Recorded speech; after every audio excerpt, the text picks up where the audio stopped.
नमस्कार मित्रांनो, आजच्या व्हिडिओमध्ये आपण पाहणार आहोत की GST रिटर्न जे आहेत GSTR1 आणि GSTR3B कसा फाईल करायचा आणि रिटर्न कसा भरायचा हे सर्व माहिती आपण इन डिटेल पाहूयात।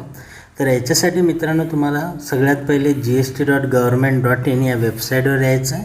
तिथे आल्यानंतर राईट साईडला लॉग इन हे बटन आहे, तिथे तुम्हाला लॉग इन या बटनाला क्लिक करायचं आहे। तुमचा यूजर नेम तुमचा पासवर्ड जो आहे तो तुम्हाला एंटर करायचा आहे आणि कॅप्चा जो दिला आहे खाली तो कॅप्चा तिथे एंटर करून लॉग इन या बटनाला तुम्हाला क्लिक करायचं आहे। इथे तुमचं लॉग इन प्रोसेस होईल। इथं लॉग इन झालेलं आहे, तिथं रिटर्न्स कॅलेंडर तुम्हाला दिसेल। लास्ट 5 पिरियडचे तुमचे रिटर्न्स तुम्हाला तिथं दिसतील। GSTR1 आणि GSTR3B जे फाईल केलेले आहेत ते ग्रीनमध्ये आणि जे ड्यू झालेले आहेत ते रेडमध्ये आणि जे भरायचे आहेत म्हणजे त्याची डेट गेलेली नाही असे तुम्हाला ऑरेंजमध्ये इथं दिसतील जे रिटर्न आहेत। तर त्याच्यातले तुम्हाला जे नॉट फाईल्ड आहेत तर ते तुम्हाला फाईल करायचे आहेत। आता इथं फेब्रुवारी, जानेवारीचा आणि डिसेंबरचा 3 ड्यू आहेत। तुम्ही ते भरण्यासाठी आता तुम्हाला फेब्रुवारीचं भरायचं आहे, त्याच्यासाठी तुम्हाला रिटर्न डॅशबोर्डवर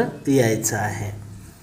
इथं रिटर्न डॅशबोर्ड जे तुम्हाला सगळी डिटेल्स प्रोव्हाइड करतं की तुम्हाला कोणतं रिटर्न भरायचं आहे, आत्ता कोणतं रिटर्न तुमचं ड्यू आहे याची माहिती तुम्हाला तिथं मिळते। इथं डॅशबोर्डमध्ये आलात का फायनान्शियल इयर तुम्हाला तिथे सिलेक्ट करायचं, त्याच्यानंतर कोणत्या क्वार्टरचं रिटर्न तुम्हाला भरायचं आहे ते सिलेक्ट करायचं आणि कोणत्या पिरियडचं भरायचं आहे ते तुम्हाला सिलेक्ट करायचं आहे आणि सर्च या ऑप्शनला क्लिक करायचं आहे। इथं खाली तुमचं जे रिटर्न आहे GSTR1 बघा, इथं तुम्हाला ड्यू डेट 11/3 दिसते, तर ते तुम्हाला 11/3च्या अगोदर भरायचं म्हणजे तिथे ड्यू डेटसुद्धा दाखवली जाते। त्याच्यानंतर प्रिपेअर ऑनलाईन या बटनाला तुम्हाला क्लिक करायचं आहे। ॲटोमॅटिकली तुमचा जो डेटा आहे तो सगळा डेटा तिथं कॅप्चर केला जातो आणि तो सगळा डेटा जर तुमचं काही ट्रान्झॅक्शन झालं असेल तर तुम्हाला ते एकदा व्हेरीफाय करायचं आहे। जर नसेल झालं तर पूर्ण नील रिटर्न तुम्हाला तिथं भरायचं आहे म्हणजे 0 रिटर्न तिथं येणार आहे। इथं आलात की GSTR1चं प्रिपेअर ऑनलाईनला आलात की इथं वर तुमचं GSTR1 detail outward supply of goods and सर्व्हिसेसचं ऑप्शन दिसतं। खाली तुमचं GSTN नंबर येतो आणि काही रेकॉर्ड्स तिथे येते। स्टेटस तुम्ही नॉट फाईल असं इथं दिसेल। खाली आल्यानंतर तुमचं सगळं 0 दिसणार आहे न्यू रिटर्नसाठी।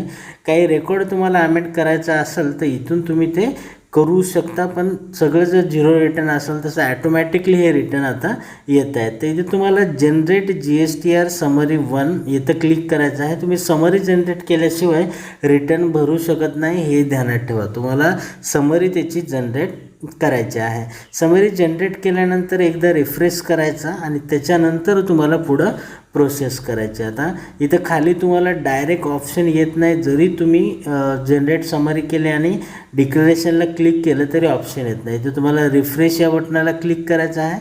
हा डेटा तुमचा जो आहे तो रिफ्रेश होतो। खाली आल्यानंतर तुम्हाला परत जे I acknowledge that I have review the detail and preview and the information is correct would like to submit the details I am aware that no changes can be made after submit. इथं submit या बटनाला तुम्हाला click करायचं आहे। इथं GSTR1 तुमचं submit झालेला submit करण्यासाठी विचारलं जातं, प्रोसीड या बटनाला क्लिक करायचं। इथं तुमची रिक्वेस्ट जी आहे ती सबमिट झालेली आहे।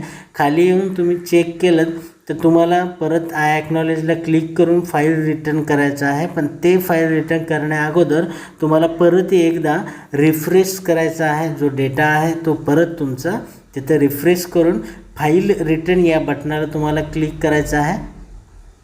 इथं फाईल रिटर्न करण्यासाठी म्हणजे GSTR1 भरण्यासाठी तुम्हाला जे आहे OTP लागतो, तर तिथं तुम्हाला खाली डिटेल येते रिटर्न फायलिंग फॉर GSTR1 याची वर तुमची डिटेल्स येते कोणतं रिटर्न भरताय आणि इथं जे डिक्लेरेशन आहे ते येतं। ऑथोराइज सिग्नेचरी तुम्हाला सिलेक्ट करायचं आहे आणि फाईल विथ EVC तुम्हाला सिलेक्ट करायचं आहे। इथं फाईल विथ EVC सिलेक्ट केल्यानंतर तुमचा OTP जो आहे तो OTP रजिस्टर्ड मोबाईल नंबरला येतो। OTP हा आकड्यामध्ये आणि अक्षरामध्ये सुद्धा असू शकतो, तर तो OTP जो आहे तो तुम्हाला इथं एंटर करायचा आहे। प्रॉपर OTP टाकायचा तुम्ही शक्यतो EVCनेच आपण GSTR जे आहे तो फाईल करायचा, कारण तर DSCसाठी वेगळी प्रोसेस आहे. तर EVCने जर पर्सनल तुम्ही करणार असाल, वैयक्तिक तुमचं प्रोप्रायटरशिपचं जर फॉर्म असेल, तर तुम्ही हे सहज नील रिटर्न जे आहे ते इथं भरू शकता. इथं वन टाईम पासवर्ड टाकायचा आणि व्हेरीफाय या बटनावर तुम्हाला क्लिक करायचं आहे. इथं तुमचं रिटर्न जे आहे ते सबमिट झालेलं आहे. इथं वर तुम्हाला ॲक्नॉलेजमेंट त्याची येते, कोणतं रिटर्न आणि त्याची जे रेफरन्स नंबर आहे तो रेफरन्स नंबरसुद्धा तुमच्या तिथे येतो. डॅशबोर्डवर जाऊन तुम्ही जे रिटर्न भरलं आहे ते रिटर्नचं डाउनलोड करू शकता, त्याची समरी की कोणतं रिटर्न तुम्ही इथं भरलेलं आहे. आता GSTR 1 झाला, GSTR 3B सुद्धा तुम्हाला भरायला लागतो. तुम्ही कसं GSTR रिटर्न भरणार आहात याच्यावर डिपेंड आहे की तुम्हाला कधी भरायचं, मंथली GSTR 3B भरायचा का क्वार्टरली भरायचा. तुम्ही जसं सिलेक्ट केलं असेल तसं तुम्हाला तिथं जाऊन रिटर्न भरायचं आहे. ध्यानात ठेवा, ह्या गोष्टी तुम्हाला सिलेक्ट करायच्या असतात. GSTचं रजिस्ट्रेशन करते वेळेस, GST रजिस्ट्रेशन करते वेळेसच तुम्ही हे पाहिलं की तिथं तुमचे जे डाऊट्स आहेत ते क्लिअर होतील.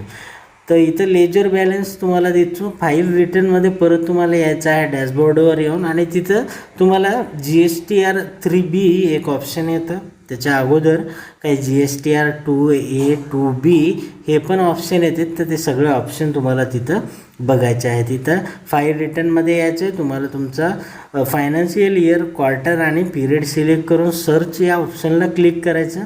खाली तुम्ही आलात की तुमचं GSTR 1 इथं फाईल झालेलं आहे. इथं फाईल झालेल्याचं दाखवतं. त्याच्यानंतर GSTR 2A तुम्ही फक्त पाहू शकता. 2B सुद्धा फक्त पाहण्यासाठीच आहे. याच्यामध्ये तुम्हाला काही करेक्शन करायचे नाहीत किंवा भरायचे नाहीत. जर तुम्ही कोणता सप्लाय केला असेल किंवा घेतला असेल तर ह्या गोष्टी महत्त्वाच्या आहेत. तर नील रिटर्न नॉर्मली एकदम सहज साधी सोपी प्रक्रिया आहे. खालीच इथं GSTR 2A 2B सोडून द्या. मंथली रिटर्न GSTR 3B इथं तुम्हाला प्रिपेअर ऑनलाईन या बटनाला क्लिक करायचं आहे. तर इथं प्रिपेअर ऑनलाईन या बटनाला क्लिक केलं की तुम्ही परत त्या रिटर्नच्या डॅशबोर्डवर जाणार आहात आणि तिथून तुम्हाला ते याची 3Bची एकदम नॉर्मल प्रोसेस आहे. तुम्ही सहज 3B रिटर्न भरू शकता, पण तुम्हाला भरणं गरजेचं आहे. न भरता तुम्हाला फाईन लागू शकतो जर तुम्ही भरला नाही तर. Do you want to file nil return, तुम्हाला येस या बटनाला क्लिक करायचं आहे आणि नेक्स्ट या ऑप्शनला क्लिक करायचं आहे. इथं आलात की तुमची सिस्टीम जनरेटेड जे आहेत. आता इथं समरी दाखवलेली GSTR 3Bची 3.1 रिव्हर्स चार्जेस 2B आणि GSTR 2Bची 4A input tax credit वगैरे तुमचं काही नाही. तिथं आपण जनरेटसुद्धा केलं नाही.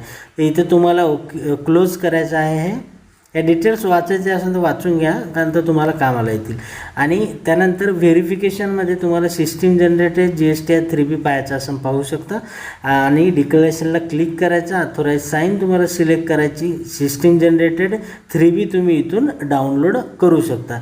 त्यानंतर यायचं आहे file GSTR 3B with EVC आणि इथे तुम्हाला file GSTR 3B with EVC या बटनाला क्लिक करायचं. तुमचा OTP जो आहे तो OTP तुम्हाला तिथे इंटर करायचा आहे. OTP जे आहे तुम्हाला आकड्यात आणि अक्षरातसुद्धा येतो. इथं तुमचं फाईल जे आहे, फायलिंग जी आहे GSTR 3Bची ती सक्सेसफुल झालेली आहे आणि अशा प्रकारे GSTR 1 आणि 3B सुद्धा तुम्ही इथं भरलेलं आहे. तर हे एकदम साध्या आणि सोप्या प्रक्रिया आहे. तुम्ही मंथली किंवा क्वार्टरली दोन्ही प्रकारे हे भरू शकता. तर मित्रांनो, ही माहिती, हा व्हिडिओ तुम्हाला कसा वाटला कमेंट करून सांगा. अशाच नवीन व्हिडिओच्या माहितीसाठी चॅनलला सबस्क्राईब करून नोटिफिकेशन बटन ऑन करून ठेवा. हा व्हिडिओ ज्यांना GST खरंच गरजेचं आहे अशा मित्रांना, तुमच्या जवळपासच्या जे बिझनेस ओनर आहेत, जे बिझनेसमॅन आहेत त्यांनासुद्धा शेअर करा. धन्यवाद मित्रांनो. जय हिंद, जय महाराष्ट्र.